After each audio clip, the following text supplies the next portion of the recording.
नमस्कार दर्शक बंधु लेटेस्ट जॉब्स ओडिशा को आपण मानक स्वागत। दर्शक बंधु आज नियुक्ति सूचना रही लाइफ स्टॉक इंस्पेक्टर एवं VAW रो नियुक्ति OSSC तरफ विज्ञप्ति प्रकाश पाई। आपण जदि +2 टीए कर पदवी पर आवेदन करें। OSSC न्यू कंबाइंड रिक्रुटमेंट 2024 आपण मानी जो नियुक्ति नहीं आसती आपण मानकर ग्रुप बी ग्रुप सी एवं ग्रुप डी रो वैकेंसी सबू फिलअप होगा जाऊँगी। आपण मैंने इंटरेस्टेड अच्छा ताहले एथिपाई आपणकर शिक्षागत योग्यता कौन रनिनियंतु एवं जानिनियंतु आपणकर बयस सीमा कौन दरमा केते मिलिबो सिलेक्शन प्रोसेस किपर रहबो प्लेस ऑफ पोस्टिंग केउंटी रहबो टोटल पोस्ट केते रिलीज होइछि इंपोर्टेंट डेट कौन रही इंपोर्टेंट नोट कौन रही इंपोर्टेंट कौन कौन डॉक्यूमेंट आवश्यकता रोचे जदि आपण मैंने यहाँ ऑनलाइन आवेदन करेंगे एप्लिकेशन फी अच्छी कि ना शेष में देखिए आपण मैंने यहाँ किपरि भाव में अप्लाई करेंगे। दर्शक बंधु बर्तमान मुझे नहीं आसी ओडिशा गवर्नमेंट जॉब पोर्टल को आपण मैंने जदि वीडियो आपण जो वीडियो देखुं तार फर्स्ट लिंक रे क्लिक करेंगे डिस्क्रिप्शन बॉक्स रे फर्स्ट लिंक रे क्लिक करेंगे ताहले आपण माने पेज रे पहुंची पारिबे। OSSC न्यू कंबाइंड रिक्रुटमेंट 2024 रो ओवरव्यू रे देखि नियंतु। रिक्रुटमेंट ऑर्गेनाइजेशन नेम होची Odisha subordinate staff selection commission का तरफ विज्ञप्ति प्रकाश पाई। आपण मानकर total post various post vacancies release होइछि। जॉब लोकेशन ओडिशा रे ही रहइबो। अप्लाई मोड आपणकर ऑनलाइन रे हेबो। दर्शक बंधु आपण माने निज निज मोबाइल रु निज निज कंप्यूटर रु किंबा कोनोसी कॉम्पिटिटिव पॉइंट रु आपण माने याको ऑनलाइन रे अप्लाई करि परिबे। जॉब कैटेगरी रहउछि ओडिशा गवर्नमेंट जॉब। एक्सपीरियंस रहउछि फ्रेशर। आपण माने किसी भी एक्सपीरियंस रो आवश्यकता नहीं। फ्रेशर माने होइथिले मध्ये आपण माने अप्लाई करि परिबे। जदि जॉब टाइप मैटर कहबा कि जिबा आपनकर परमानेंट जॉब रहइबो के माने यहाँ अप्लाई करि परिबे। देखंतु आम ओडिसा रो सबु जिल्ला रो आसुथिबा स्टूडेंट माने यहाँ पई आवेदन करि परिबे। दर्शक बंधु ए पृष्ठ देखि नियंतु पोस्ट वैकेंसीज अनुसार क्वालिफिकेशन कौन रहिबा आवश्यक। आपण मान जदि लाइफ स्टॉक इंस्पेक्टर पदवी में आवेदन करुछन्ते ताहले आपनकर शिक्षागत योग्यता 12th पास होइथिबा दरकार एवं से साइंस रे आपण माने 12th करथिबा आवश्यक। एहा सहित वोकेशनल ट्रेनिंग नैथिबा आवश्यक। दर्शक बंधु आपण माने VAW जदि पई अप्लाई करबा चाहउछन्ते ताहले आपण माने वोकेशनल सहित +2 साइंस करथिबा आवश्यक। दर्शक बंधु आपण मन तो जानछथि आपण मानकु एथिपई ऑनलाइन रे आवेदन करबा को हेबो। ताहले आपण माने जानंतु आपनकर सिलेक्शन प्रोसेस किपरि रहइबो किपरि आपण माने सिलेक्शन हेबे। एथिपई रिटन एग्जाम रो व्यवस्था रहउछि स्किल टेस्ट रो व्यवस्था मध्ये रहउछि।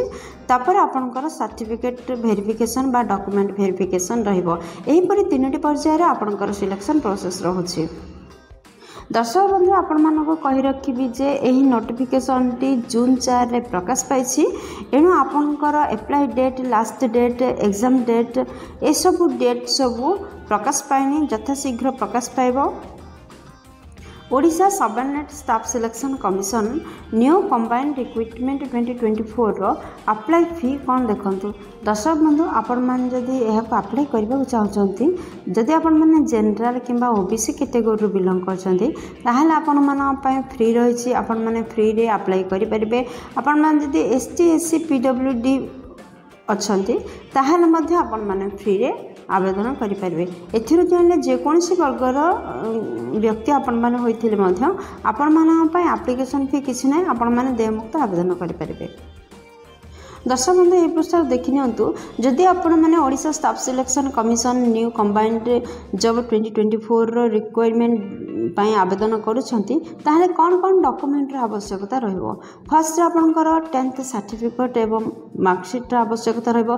दर्शक बंधु आपण माने कहि रखिबि जे डी ग्रुप पय मध्ये एथिरे कंबाइंड जॉब प्रकाश पाइबा को जाउछि किंतु सेति पय 10th करथिले आपण माने आवेदन करि परिबे। किंतु एठारे कुहा जायनि जे आपण माने बी आउ सी पई आवेदन करिवा को हेले केवल +2 टे करथिबा आवश्यक।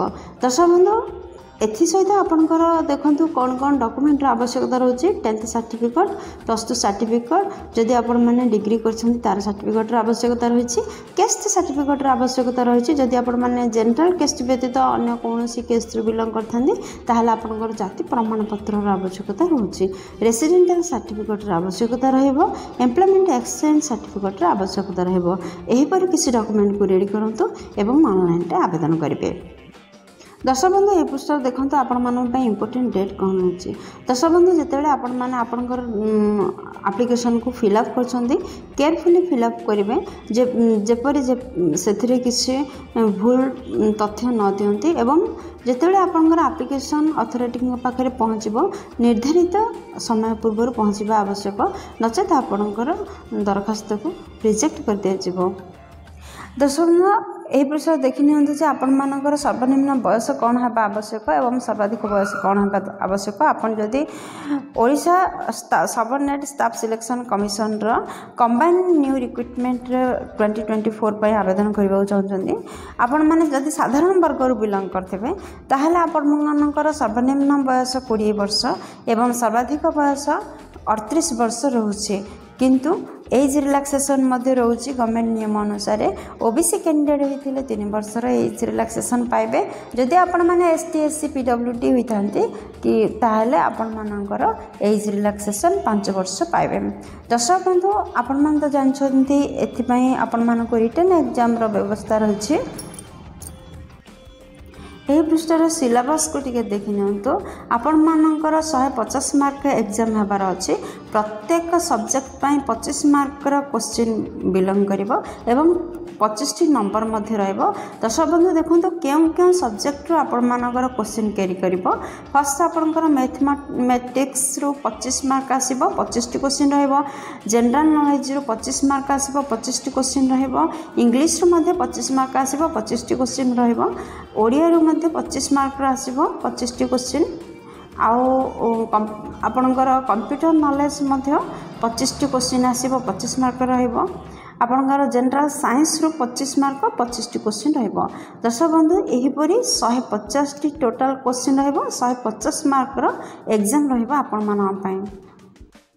दर्शक बंधु ये पृष्ठ देखो आपण मैंने जब ये जॉब पर इंटरेस्टेड अच्छा ताहले फ्रेशर कि एक्सपीरियंस आवश्यकता रोचे कि दर्शक बंधु एपाई किसी वर्क एक्सपीरियंस आवश्यकता नहीं आपण मैंने फ्रेशर कैंडिडेट होते एप्लाई करेंगे।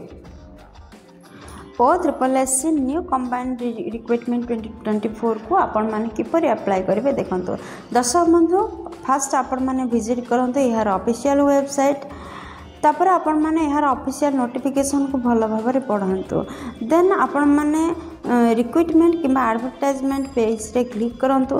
दर्शक बंधु आपण मानक मुझे कहि रखिबी जे आपण देखुवा वीडियो तले डिस्क्रिप्शन बॉक्स रे एही जॉब रिलेटेड समस्त लिंक प्रोवाइड कर दिया जायछि आपण माने चाहिले सेठर मध्य नोटिफिकेशन देखि परबे आ अप्लाई करि परबे।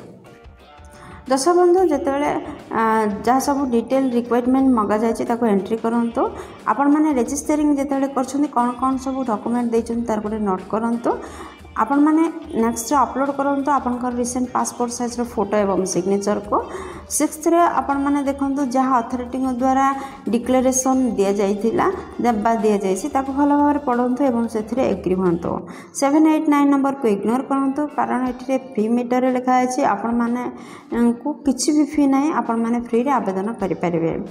दर्शक बंधु लास्ट रे सबमिट बटन रे क्लिक करिया पूर्व आपण मानक रिक्वेस्ट करबे कि आपण मानक दरखास्त को भल भाव टिके चेक कर नियंतु तापर सबमिट बटन रे क्लिक करंतु। दर्शक बंधु आशा करछि वीडियोटी आपनकर बहुत कामर लागबो जदि वीडियोटी रो किछि भी उपकार पाई पारथांती वीडियोटी गोटे लाइक कर दियंतु सागमान सहित यथेष्ट परिमाण शेयर करंतु चैनल रे जदि आपण माने नुआ छथि चैनल को सब्सक्राइब करी बेल बटन रे प्रेस करी ऑल रे सेट करंतु जहा द्वारा प्रतिदिन प्रकाश पाउथा नुआ नुआ सरकारी नियुक्ति विषय रे आपण मानक पाखरे प्रथम सूचना पाई परिबो। दर्शक बंधु वीडियोटी को एपर्यंत देखिबारु आपण मानक बहुत धन्यवाद। पुणी देखाबो लेटेस्ट जॉब्स ओडिसा नुआ एक फ्रेश अध्याय नुआ एक नियुक्ति सूचना सहित से पर्यंत जय जगन्नाथ।